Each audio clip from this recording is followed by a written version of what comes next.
मधुबन के बाबा, मधुबन के बाबा मुरली वाले, आपका क्या कहना।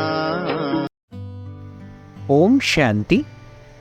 आज मंगलवार 26 सितंबर 2023 के ईश्वरीय महावाक्य। आज की मुरली में बाप दादा बोले, मीठे बच्चे, ज्ञान की एक बूंद है, अपने को आत्मा समझो और बाप को याद करो। इसी एक बूंद से मुक्ति, जीवन मुक्ति प्राप्त हो सकती है। बाबा बोले, मीठे बच्चे, ज्ञान की एक बूंद है, अपने को आत्मा समझो और बाप को याद करो। इसी एक बूंद से मुक्ति, जीवन मुक्ति प्राप्त हो सकती है। प्रश्न, किस पुरुषार्थ में अपनी और दूसरों की उन्नति समाई हुई है? उत्तर, पहली, याद में रहने का पुरुषार्थ करो। इसमें ही अपनी और दूसरों की उन्नति समाई हुई है।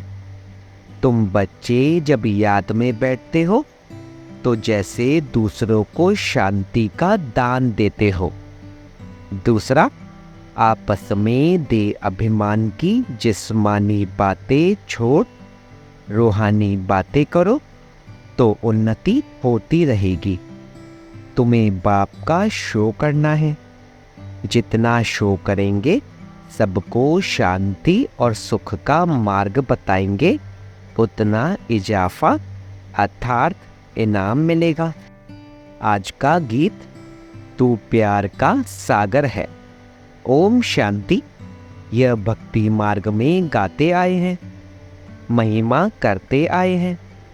महिमा है परमपिता परमात्मा की।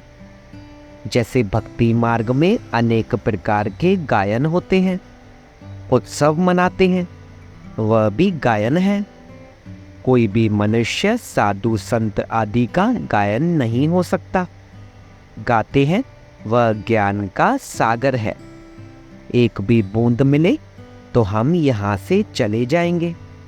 कहाँ जाएंगे? मुक्ति व जीवन मुक्ति धाम।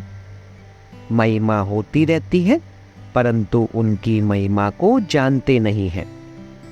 तुम जानते हो, सो भी नंबरवार पुरुषार्थ अनुसार। दो बाप का राज भी समझाया गया है। एक है लौकिक बाप, उनकी याद आने से उसको देह अभिमान कहा जाएगा। आत्मा को देह देने वाला बाप याद आता है। आत्मा अपने रूहानी बाप को भूल जाती है, यही भूल है। यूं तो कोई भूले हुए नहीं है, परंतु कह देते हैं आत्मा ही परमात्मा है, यही भूल है। यह भी कहते हैं कि हम जीवात्मा हैं। मेरी आत्मा को तंग नहीं करो। तंग तो आत्मा होती है ना। आत्मा को गर्भ जेल में सजा मिलती है तो उनको शरीर में दुख बासता है। साक्षात्कार भी स्थूल रूप का कराएंगे, तब वह फील करते हैं हमको दुख मिल रहा है। बच्चों को समझाया है, पहले पहले प्रैक्टिस करो, हम आत्मा है। देह अभिमानी बनने से संबंध याद आता है। यह चाचा है, मामा है। शरीर नहीं है तो कोई भी संबंध नहीं है। आत्मा का ही ज्ञान है। कोई को महान परमात्मा थोड़ी कहा जाता है। कोई मर जाता है तो उनकी आत्मा को बुलाया जाता है। ऐसे नहीं कहेंगे कि इनके परमात्मा को बुलाया जाता है। कोई भी हालत में उनको परमात्मा नहीं कहा जाता। न परमात्मा जन्म मरण में आते हैं। परमात्मा जन्म मरण रहित है। आत्मा तो पुनर्जन्म लेती रहती है। यह भी समझ गए हैं कि पहले पहले आत्मा है। देवी देवताओं की 84 जन्म भी भारत में गाए जाते हैं। अब बच्चे जानते हैं ज्ञान सागर सम्मुख बैठे हैं। पतित पावन को ही ज्ञान सागर कहेंगे। बाप को ही कहा जाता है ज्ञानेश्वर। ईश्वर में ज्ञान है सृष्टि के आदि मध्य अंत का। ईश्वर ही सृष्टि को रचते हैं, इसलिए उनको रचना का ज्ञान है। रचना कहते हैं तो जरूर रची हुई सृष्टि है, तब तो कहते हैं ना। रचता को बाप कहा जाता है, बहन भाई को रचता नहीं कहेंगे। रचता हमेशा बाप को कहा जाता है। बच्चे जानते हैं हमारे सम्मुख बाप बैठे हैं। भले विलायत में कोई बैठे होंगे, कहेंगे बाप से हम दूर हैं, परंतु याद तो करेंगे ना। तुमको भी याद करना है, परंतु लौकिक संबंध को देख पारलौकिक बाप को भूल जाते हैं। इसलिए बाबा कहते हैं उठते बैठते बाप को याद करने की प्रैक्टिस करो। मैं आत्मा इस शरीर से चलती हूँ। आत्मा का ज्ञान तो तुमको है। यह जानते हो आत्माएं और परमात्मा अलग रहे बहुकाल। ऐसे नहीं कहा जाता परमात्माएं और परमात्मा अलग रहे बहुकाल। आत्मा और परमात्मा कहा जाता है। अभी बाप बच्चों के सम्मुख बैठे हैं, कहते हैं आपकी एक बूंद भी बहुत है। परम पिता परमात्मा हम आत्माओं का बाप है, बस इसको ज्ञान कहा जाता है। ऐसे और कोई को भी कहने की हिम्मत नहीं आएगी कि तुम सब आत्माओं का मैं बाप हूँ, जिसको ही ज्ञान सागर पतित पावन कहते हैं। यह कहने कोई को आएगा नहीं। बाप ही कहते हैं मैं तुम्हारा बाप हूँ। बरोबर अब महाभारी लड़ाई भी सामने खड़ी है। यादव कौरव पांडव भी हैं। यह सारा समझाने पर मदार है। चित्र देखने से कोई समझ जाए सो मुश्किल है, जब तक टीचर न समझाए। स्कूल में भी टीचर समझाते हैं ना, यह इंडिया है, यह लंदन है। बिगर समझाने बुद्धि में आ न सके। अगर नक्शे में नाम पड़े तो भी सिर्फ नाम कह सकेंगे, लेकिन कहाँ है, कौन राज्य करते हैं, कुछ भी समझ नहीं सकेंगे। यहाँ भी हर बात समझने की होती है। आजकल तो पहले भपका चाहिए, शो देखकर ही आएंगे। अब वहाँ समझाने वाले बड़े अच्छे चाहिए। बच्चे ही समझाएंगे कि यह जगत अम्बा है, सबकी मनोकामनाएं सिद्ध करने वाली है। झाड़ के नीचे दिखाते हैं कामधेनु बैठी है, तो उनसे मिलने लिए भी आएंगे। जगत पिता है तो जरूर जगत की माँ भी होगी, परंतु जगदम्बा इनको कहते हैं क्योंकि कलश माताओं को दिया जाता है। मुख्य जगदम्बा गाई हुई है, फिर उनकी सीना भी है। तुम बच्चे एग्जीबिशन करते हो तो उसमें समझाने के लिए बड़े अच्छे अच्छे बच्चे चाहिए। बाबा ने समझाया है मुख्य बात है बाप के परिचय की। पहले पहले समझाओ, दो बाप हैं, एक है तुम्हारा लौकिक बाप, दूसरा है पारलौकिक बाप। लौकिक बाप से तो जन्म जन्मांतर हद का वर्षा लेते आए, अब बेहद का वर्षा लो। बहुत गई थोड़ी रही, विकर्मों का बोझा सिर पर बहुत है। योग से ही विकर्म विनाश हो सकते हैं, मासी का घर नहीं। अर्जुन, कुछ ना कुछ हिसाब किताब रहा हुआ है, तब तो भोगना पड़ता है ना। कितनी मेहनत लगती है। अगर देरी से आएंगे तो कितना विकर्म विनाश कर सकेंगे। मुश्किलात है ना।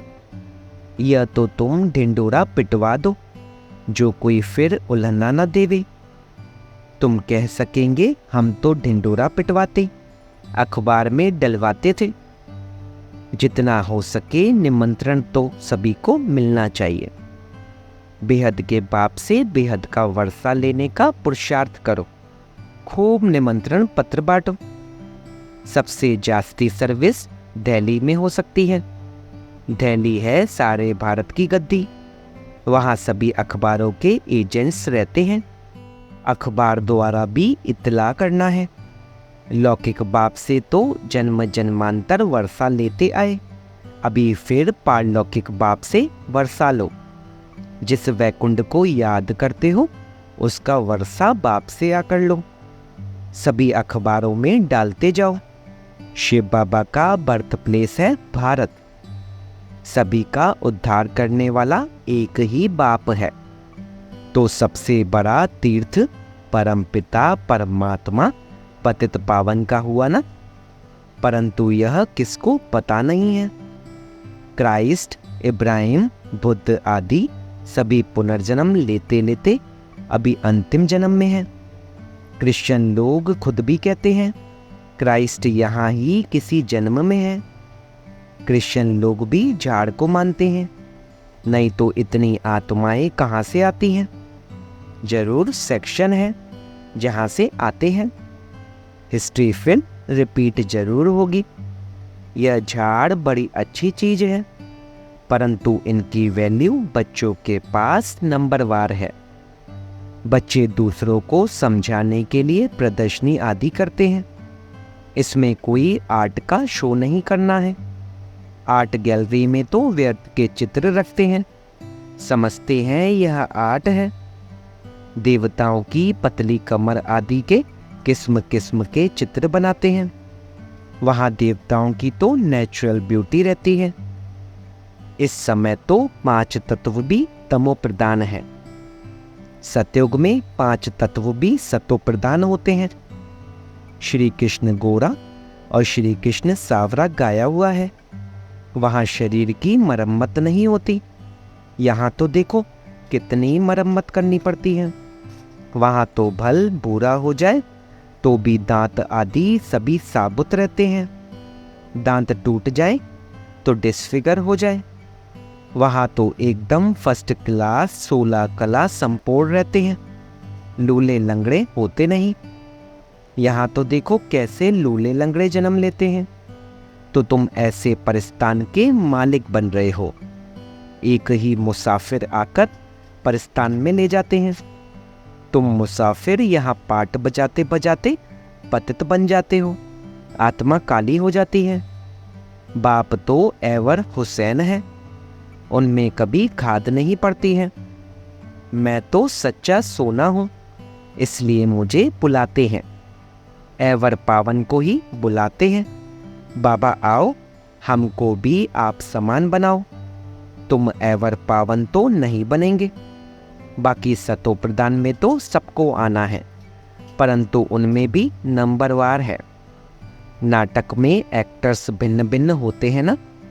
कोई हीरो हीरोइन होते हैं तो उनको पैसे भी बहुत मिलते हैं।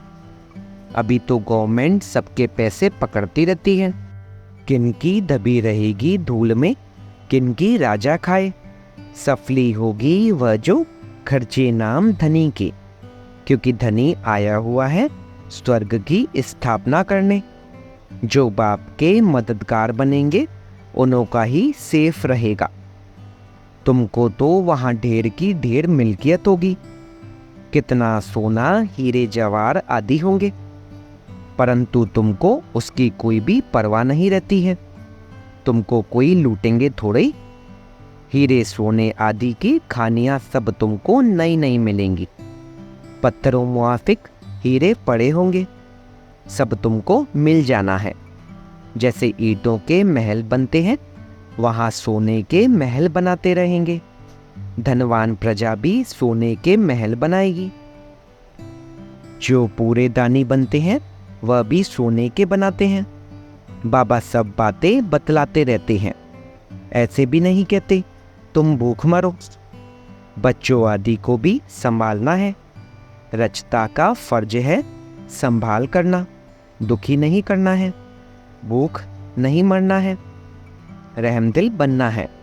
मनुष्य कितने दुखी हैं, जानते हो। फैमन पड़ेगा तो बहुत दुखी होंगे, त्राही त्राही करेंगे, फिर जय जयकार होगी। सब आत्माओं को सुख मिल जाएगा। बाप है ही दुख हरता सुख करता। सुख है दो, एक शांति धाम में रहना और दूसरा सुख धाम में रहना। सुख धाम में पवित्रता, सुख शांति सब है। बाप कहते हैं मैं कल्प कल्प आता हूँ। जब मनुष्य बहुत दुखी हो जाते हैं, मेरा पाठ ही उस समय का है, इसलिए मेरा नाम ही है दुख हरता सुख करता, सर्व का शांति दाता, सुखदाता। तुम जानते हो हम बाबा के साथ सबको शांति का दान देते हैं। जितना याद में रहेंगे उतना औरों को दान देते रहेंगे। फिर नॉलेज देते हैं सुख के लिए। तो बच्चों को माता पिता का शो करना है। जितना शो करेंगे, सुख शांति का मार्ग बहुतों को बताएंगे तो इजाफा मिलेगा। बाबा तुमको कितना सब नई दुनिया की नई नई बातें सुनाते हैं। पुरानी दुनिया और नई दुनिया दोनों का साक्षात्कार कराते हैं और ही जास्ती तुमको साक्षात्कार कराएंगे। परंतु उनको जो बाबा के पास पक्के सच्चे बच्चे होंगे। सच्चे दिल पर साहिब राजी होता है। तुम बहुत कुछ देखेंगे, जैसे शुरू में भी दिखाया था, फिर अंत में दिखाएंगे। कितने प्रोग्राम आते थे, साक्षात्कार कराते थे। कितनी सजावट ताजादी पहनाते थे, फिर से भिन्न भिन्न प्रकार के दिखाएंगे। मेरुआ मौत मलुक का शिकार। उसी समय पार्टीशन में भी मेरुआ मौत था ना। तुमको कोई परवाह नहीं थी, तुम तो जैसे जीते जी मर गए। तो बाबा कहते हैं बच्चे पूरी मेहनत करो, पुरुषार्थ करो। हम आत्मा हैं। एक दो से भी रूहानी बातें करते रहो। जिस्मानी देह अभिमान की बातें खत्म। जो आश्चर्यवत भागंती हो जाएंगे वह यह सब नहीं देखेंगे। पास्ट भी तुमने देखा और जो नया होगा वह भी तुम देखेंगे। मेहनत करो। मीठे मीठे बच्चों को बाप बहुत प्यार करते हैं। प्यारे बच्चों को बहुत प्यार मिलता है। जो अच्छी सर्विस करेंगे उनको प्यार भी मिलेगा, पद भी मिलेगा। भूलो नहीं, हम आत्माओं को निराकार परमपिता परमात्मा शिक्षा दे रहे हैं। स्वर्ग का वारिस बना रहे हैं। देवीय गुणवान बनना है। आगे तो सब में आसुरी गुण थे। अब बाबा सम्मुख बैठे हैं, जिससे वर्षा मिलता है, उनसे लव रहता है। दलाल से नहीं, दलाल तो बीच में हुआ। सौदा तुमको उनसे मिलता है। तो बाप को याद करो। दे अभिमान को छोड़ते जाओ। मेरा तो एक बाबा, दूसरा कोई भी देदारी याद न आए। यह तो बाबा पुरानी बूट में आए हैं। मैंने यह लोन लिया है। कल्प पहले भी यह अक्षर कहे होंगे, अब भी कह रहे हैं। आज के ही दिन तुमको यह समझाया था, फिर समझा रहा हूं। कितनी अच्छी विशाल बुद्धि चाहिए। लक्ष्मी नारायण नंबर 1 बने हैं। जरूर अच्छी प्रारब्ध बनाई होगी। यह गॉड फादरली सेलिब्रेशन आर्मी है। सारी दुनिया को मुक्ति, जीवन मुक्ति की सेलिब्रेशन देने वाली। सर्व का सदगति दाता राम। गति में तो जाना ही है सारी दुनिया को। अच्छा, मीठे मीठे सिक्के लदे बच्चों प्रति माता पिता बाप दादा का याद प्यार और गुड मॉर्निंग। रूहानी बाप की रूहानी बच्चों को नमस्ते। हम रूहानी बच्चों की रूहानी बाप दादा को सिकवा प्रेम से नमस्ते नमस्ते नमस्ते बाबा, शुक्रिया बाबा, शुक्रिया। धारणा के लिए मुख्य सार, बाप के साथ सारे विश्व को शांति का दान देना है। बाप समान दुख हरता सुख करता बनना है। दूसरा, एक बाप से पूरा लव रखना है। आपस में दे अभिमान की बातें नहीं करनी है, रूहानी बातें ही करनी है। आज का वरदान, हिम्मत के संकल्प द्वारा माया को हिम्मतहीन बनाने वाले हिम्मतवान आत्मा भव। जो बच्चे एक बल एक भरोसे में रहते हैं, हिम्मत का संकल्प करते हैं कि हमें विजयी बनना ही है, तो हिम्मते बच्चे मददे बाप का सदा अनुभव होता है। हिम्मत से मदद के पात्र बन जाते हैं। हिम्मत के संकल्प के आगे माया हिम्मतीन बन जाती है। जो कमजोर संकल्प करते कि पता नहीं क्या होगा या नहीं, मैं कर सकूंगा या नहीं, ऐसे संकल्प ही माया का आह्वान करते हैं। इसलिए सदा उमंग उत्साह संपन्न हिम्मत के संकल्प करो, तब कहेंगे हिम्मतवान आत्मा। स्लोगन: निर्वाण चित्त के तख्त पर बैठ, जिम्मेवारी का ताज धारण करना ही श्रेष्ठता है। निर्माण चित्त के तख्त पर बैठ, जिम्मेवारी का ताज धारण करना ही श्रेष्ठता है। ओम शांति।